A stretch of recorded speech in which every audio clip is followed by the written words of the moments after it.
depois de perder 5 pontos de aprovação na pesquisa Genial Quest e de trocar o deputado federal Paulo Pimenta pelo publicitário Sidônio Palmeira no cargo de ministro da propaganda do governo, o Lula já começou o seu tour de conversas com emissoras locais amigas para tentar resgatar a popularidade nacional com novas e velhas narrativas, entre elas as de defesa de regulação das redes sociais.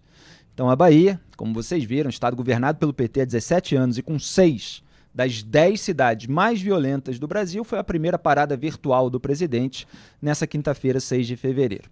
Então, para aquele pool de rádios baianas, o Lula afirmou que é preciso regular o que chamou de imprensa digital, e eu vou fazer aqui um laicar mostrando trechos dessas declarações do Lula e fazendo a minha análise. Pode soltar a primeira.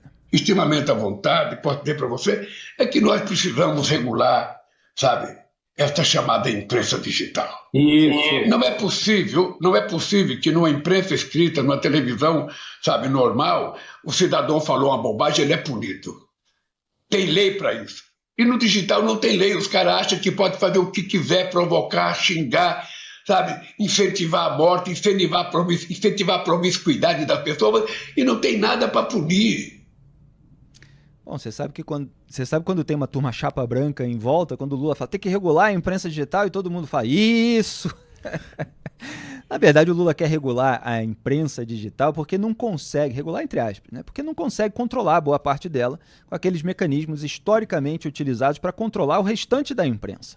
Então, na parcela do mundo digital que desagrada ao Lula, não há escambo, não há compra de apoio político com verba de publicidade de governo, não há agência de publicidade amiga para faturar com a intermediação, não há ameaça de retirada de verba para convencer o dono do veículo a fazer cobertura positiva, não há chefe submisso a telefonema exploratório de autoridade, não há patrão para o qual o Lula possa pedir a cabeça, no sentido de cargo, de demissão, de quem traz verdades inconvenientes, como o Lula fez com uma analista ligada ao Santander em 2014, dizendo o seguinte, abro aspas, essa moça tua que falou não entende porra nenhuma de Brasil e nada de governo Dilma, pode mandar embora, fecho aspas, com perdão de ter que repetir aqui o vocabulário chulo do presidente.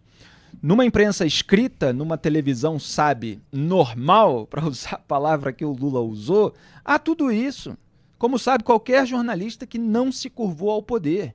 O cidadão é veladamente punido não por falar uma bobagem, mas por expor aquilo que o regime de turno quer esconder da sociedade.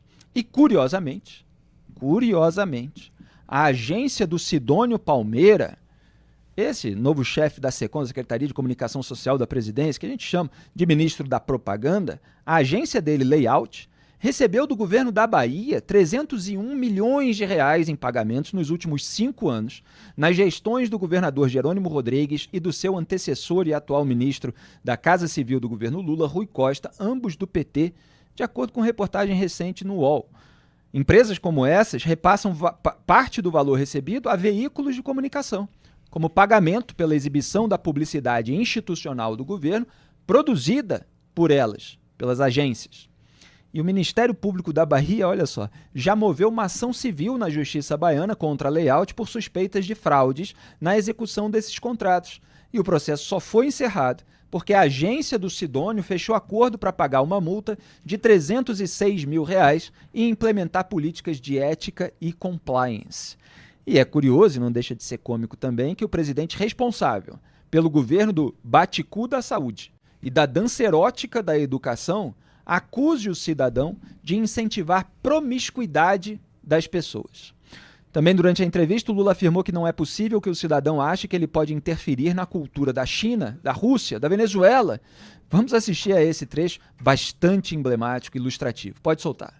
Não é possível que um cidadão ache que ele pode interferir na cultura da China, na cultura do Brasil, na cultura da Rússia, na cultura, sabe, da Venezuela, na cultura da Argentina, que ele pode estar em qualquer lugar e falar o que ele quiser. Não pode! De fato, nenhum cidadão pode interferir na cultura da China, da Rússia e da Venezuela, porque são 3 ditaduras amigas do Lula, que, muito embora distintas, impedem a liberdade de expressão, de crítica, de imprensa, inclusive censurando redes sociais. Quem acha que pode falar o que quiser nesses lugares pode amanhecer preso ou desaparecido, como vem acontecendo com críticos e opositores no regime de Nicolás Maduro na Venezuela, ou dar o azar, entre aspas, de cair da janela, ter um acidente aéreo, comer algo estragado, ou esquecer de colocar o casaco lá no Círculo Polar Ártico, como vem ocorrendo no regime de Vladimir Putin na Rússia. Então, quer dizer, não dá para falar dentro desses países. Será que o Lula está querendo patrulhar as pessoas que falam de fora, até para pressionar, fazer uma pressão internacional contra esses regimes autoritários, em prol de uma população oprimida, dos críticos, dos opositores retaliados? A Argentina se livrou de destino semelhante com a recente eleição do Javier Milei, mas que o Lula coloque o Brasil no mesmo patamar de China, Rússia, Venezuela, ao defender regulação de imprensa digital, é sintoma da simpatia do Lula por regimes autoritários e do desejo dele de imitar esses regimes em matéria de censura. E olha como ele fala, não pode. Na sequência da entrevista, Lula disse que o Congresso vai ter que colocar isso para regular e, se não ocorrer, o Supremo deverá entrar em ação. Vamos assistir. Então eu vou dizer para você uma coisa. O nosso Congresso Nacional tem responsabilidade e vai ter que colocar isso para regular. Se não for o caso, a Suprema Corte vai ter que regular, porque é preciso moralizar. É preciso moralizar, diz o Lula. Lula, o moralista de Atibaia e do Guarujá, tem mais apoio na Suprema Corte, o STF, que no Congresso Nacional, o Poder Legislativo.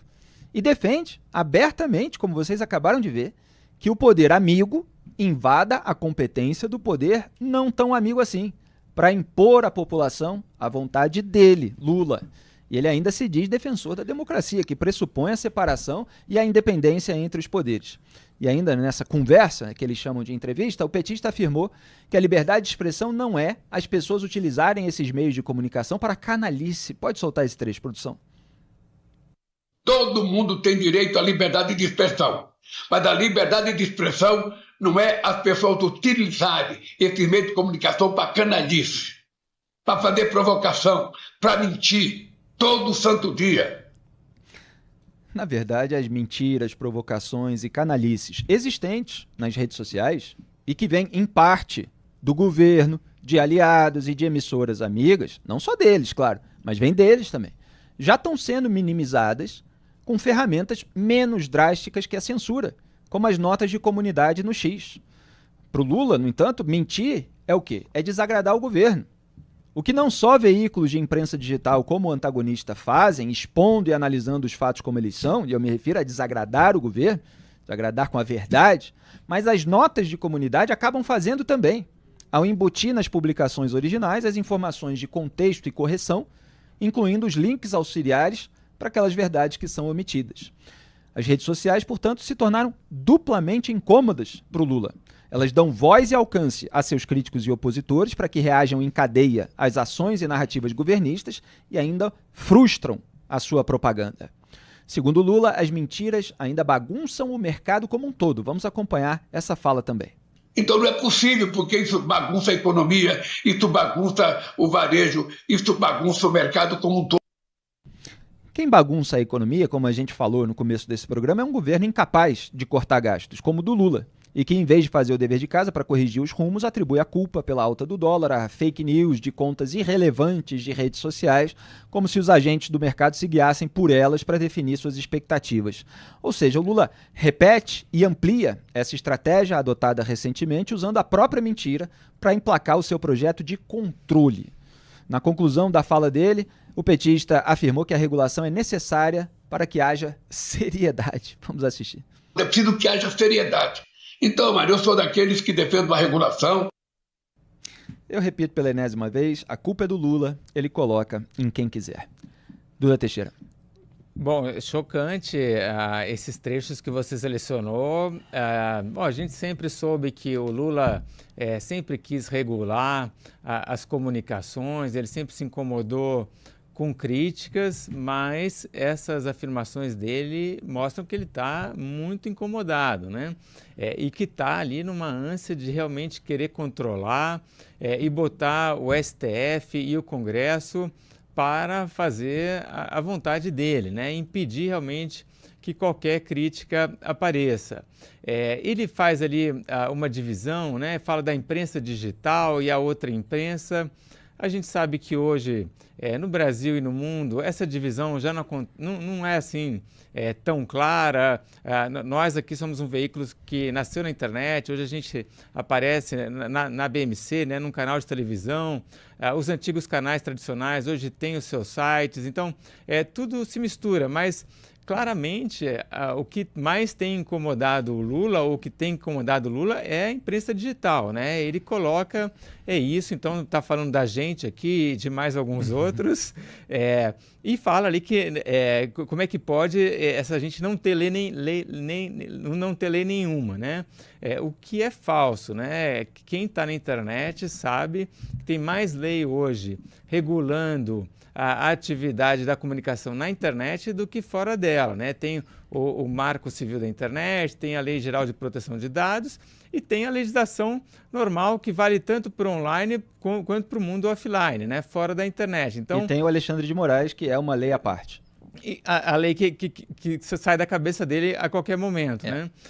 Então, é falso dizer que não existe lei na internet. Agora, é impressionante realmente como a gente vê nessas frases o Lula realmente incomodado e querendo controlar tudo, assim, acho que com uma transparência que eu acho que não tinha visto antes.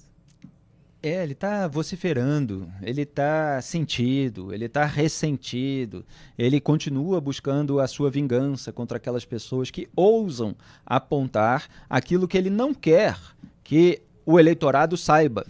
A gente vai continuar apontando aqui. E Ricardo? Bom, mais uma vez ele se posta e se mostra como o dono da verdade, como o dono da virtude, né? Como o único ser que tem moral no Brasil. Ele não se cansa de dizer que ele é a alma mais honesta do Brasil. Agora ele é o cara com mais moral no Brasil também. Assim como vocês, me surpreendeu muito o tom raivoso, autoritário.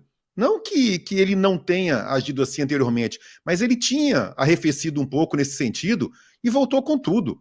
Quando ele diz que as pessoas não podem usar a internet para mentir, para ofender, as pessoas podem sim, Felipe. As pessoas são livres para fazer o que quiserem na internet. Se ultrapassarem as barreiras da lei, como o Duda falou, existem leis para punir essas pessoas. Mas, a priori, todo mundo tem direito de fazer isso. Não é ele, Lula, que vai determinar o que pode ou não pode. Até porque ele confunde tudo também. Mais uma vez, eu só não sei dizer se por ignorância ou de propósito. Porque ele confunde redes sociais, comentários em redes sociais, com a imprensa digital, que somos nós, no caso, e outras empresas profissionais de comunicação. A essas empresas, muitas delas, são já reguladas até por causa de concessões estatais, no caso de televisões. E no nosso caso, no caso do jornalismo digital, como o Duda falou, já existe bastante lei que regulamenta o setor. E por fim, Felipe, quando ele vem falar de moral, quando ele vem dar lição de moral, como que pode um presidente que senta ao lado, que faz reuniões dentro do Planalto com empresários que confessaram suborno, com políticos que foram condenados por corrupção, como que um presidente que se junta oficialmente a esse tipo de gente pode falar em moral sobre alguma coisa? Os irmãos Batista, que são empresários que confessaram suborno e que têm negócios com o governo Lula, inclusive com a Venezuela, no regime de Nicolás Maduro. Um dos motivos pelos quais o Lula não ergue a voz contra Maduro, eles são empresários do ramo de proteína animal. E está aí o Lula falando, se tiver preço caro aí para as pessoas não comprarem, etc. Tinha um espectador nosso aqui no intervalo falando no chat do YouTube, isso vale para não comprar as carnes, os produtos dos empresários amigos do rei? Então, assim, é uma série de contradições. E é preciso entender a estratégia do Lula como o populista que posa de representante único do povo. Quando ele fala contra as mentiras, as canalices, as provocações, o que ele quer transmitir para o eleitorado mais massa de manobra, menos ligado nas minúcias da política, que não acompanha o antagonista para saber exatamente o que está acontecendo? Ele quer transmitir para essas pessoas a percepção de que qualquer coisa que elas ouvirem que seja negativa sobre o governo é mentira, é provocação, é canalice. Essa é a intenção do Lula quando ele faz esse discurso. Isso é uma tática política. Claro que é uma tática de malícia, é uma tática maquiavélica. Agora, é o que o Lula busca fazer. Ele busca transmitir a um eleitorado uma predisposição a repudiar como algo agressivo qualquer coisa que seja um elemento factual, mas que soe mal sobre o regime dele. Duda, quer complementar? A gente vê o Lula raivoso, mas eu não escutei a entrevista inteira, mas nesses trechos que você selecionou, Felipe, eu não sei do que ele está falando, né? O que de fato ali incomodou ele, né? Onde que está a canalice, né? As pessoas estão falando que está tendo inflação, que os juros estão subindo, é isso? Isso aí é um fato, é a realidade, né?